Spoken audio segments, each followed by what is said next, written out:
तो भाई भारत ने इंग्लैंड को पहला मैच हरा दिया है ओडीआई मैच, और इंडिया दोबारा से फेवरेट बन चुकी हुई है चैंपियंस ट्रॉफी के लिए। अगर इस मैच की बात करें तो इस मैच के अंदर एक पूरी ऑलराउंड परफॉर्मेंस करके दिखाई गई इंडिया की तरफ से। बॉलर्स ने शानदार बॉलिंग की, 75 पे 0 था, उसके बाद 77। भारत के ये प्लेयर हैं कि चैंपियंस ट्रॉफी से पहले व्हाइट बॉल क्रिकेट में रुकने का नाम ही नहीं ले रहे। रोज एक नया लड़का नजर आता है कि जो कि ऐसी इनिंग खेलता है कि जो भारत को ऐसी सिचुएशन से। इंग्लैंड टीम को ये अब समझना चाहिए T20 सीरीज खत्म हो गई है, बुरे तरीके से हार गए हैं। ये अब वनडे क्रिकेट है, रिस्पेक्ट देनी पड़ती है। आप एक टाइप की क्रिकेट नहीं खेल सकते हर फॉर्मेट में, गजके चलाने हर फॉर्मेट में नहीं चल सकते। T20 की हद तक चल जाते हैं, लेकिन वनडे में थोड़ा सा टाइम लेना पड़ता है, रिस्पेक्ट देनी पड़ती है, जिम्मेदारी लेनी पड़ती है। पांडे इस तरह पेश किया जा रहा था कि वो फेवरेट नहीं है। हाँ। और इंडिया ने पहला मैच ही इंग्लैंड के खिलाफ जीतकर भाई ये बताया कि भाई हम हैं, हम यहाँ हैं, आप हमें इग्नोर नहीं कर सकते। और वाकई बात ही क्या, हम इंडिया को इग्नोर नहीं कर सकते। पहले अगर जहां तक देखी जाए, मुझे बड़ा लगता था कि यार ऑस्ट्रेलिया का स्क्वाड जो है वो बहुत हैवी है, लेकिन अब जो ऑस्ट्रेलिया के हालात हो गए हैं, वो सारे मेन प्लेयर बाहर होते जा रहे हैं। अब मैं कहूँ ये कहना भाई गलत नहीं होगा कि इस वक्त अगर देखा जाए तो इंडिया का स्क्वाड मेरी नजर में सबसे बेस्ट है।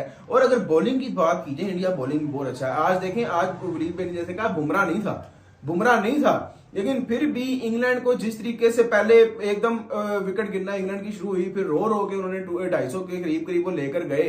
मेरा ख्याल है कि यही परफॉर्मेंस अगर इंग्लैंड आगे करेगा तो कहां पे इंग्लैंड का चलना है हाल, मुझे नहीं समझ आता कि आगे, क्योंकि इंग्लैंड के बड़े मेजर मैचेस हैं। यही इंग्लैंड अगर पाकिस्तान में होती तो 370 होता। वही ना, अब जडेजा को देख लें आप, जडेजा 3 विकेट ले रहा है, हर्षित राणा 3 विकेट ले रहा है। यही जडेजा जो है आपको चैंपियंस ट्रॉफी में भी मिलना है। और फिर मोहम्मद शामी ने लेकिन 1 विकेट लिया। यार मुझे जो सबसे ज्यादा क्यूरियोसिटी है ना वो ये है कि मुझे समझ नहीं आ रहा, एक तरफ इंडिया ने आज कितने स्पिनर खिलाए हुए थे, 3 स्पिनर खिलाए हुए थे, 5 स्पिनर उनके स्क्वाड के अंदर है, और हम एक जेन्युइन स्पिनर लेके जा रहे हैं।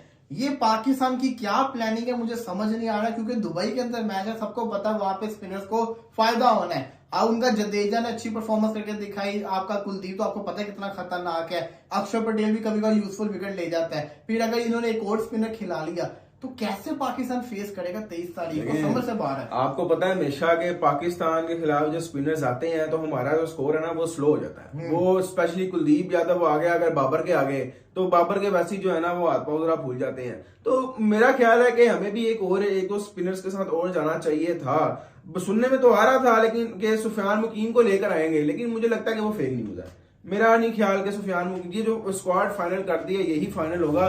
इब्रार अहमद को हम लेकर गए तो हैं, लेकिन वो भी, मैं भी उसको उस लेवल का स्पिनर नहीं मानता जिस लेवल के स्पिनर्स इंडिया के पास इस वक्त मौजूद हैं। तो वाकई ये हमारे लिए बड़ी टेंशन की बात है। हाँ, बुमराह का नाम होना आपके लिए थोड़ा, और पेस के साथ 1 ओवर में 26 भी हुआ, 3 ओवरों में आपको पता है कि 37 हो गया हुआ था, लेकिन आप देखिए उसने कमबैक भी उसने करवाया। ये है कॉन्फिडेंस, ये है क्लैरिटी, और ये कप्तान पे बड़ी जिम्मेदारी आती है कि अपने डेब्यूटेंट को कैसे यूज करना है, कैसे उसको कॉन्फिडेंस देना। और 3 विकेटें उसने दी और टीम को भी वापस गेम में लेके आया, और 3 विकेटें ली हैं। जड्डू ने कमाल की बॉलिंग की है, और मिडल में यही स्पिनर्स की खासियत है। अक्षर पटेल आप देखें कि उसने बॉलिंग की है, 38 रन दिए, फंसा के रखा हुआ था। और यही प्लस पॉइंट है हिंदुस्तान की टीम का कि नए बॉल के साथ तो रन्स हो जाए, लेकिन मिडल में आके इनके स्पिनर्स ऐसे हैं, होल्ड कर लेते हैं और पार्टनरशिप भी ब्रेक करते हैं और विकेटें लेते हैं, जिसकी वजह से दूसरी टीम बड़े रन्स नहीं बनाती।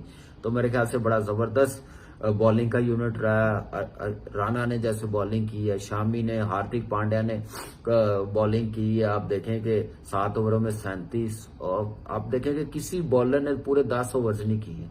आप देखें कॉन्फिडेंस लेवल देखें कि सारे बॉलर्स 10-10 ओवर करने वाले हैं, और उसके बावजूद आप देखें कि उन्होंने बॉलिंग कितनी जबरदस्त की है। फिर बैटिंग में आप देखें कि ऊपर से जल्दी आउट हुए हैं, 15 जायसवाल ने बनाए हैं, 2 रन रोहित शर्मा ने बैट फॉर्म से गुजर रहा है। उसके बाद गिल ने वो जिम्मेदारी ली है जो विराट कोहली लेता है कि मैच फिनिश करके जाना और एक एंड संभाल के रखना, स्ट्राइक रोटेट करना, मैच्योरिटी लेवल, प्रेशर भी ठीक ठाक है जायसवाल का आना।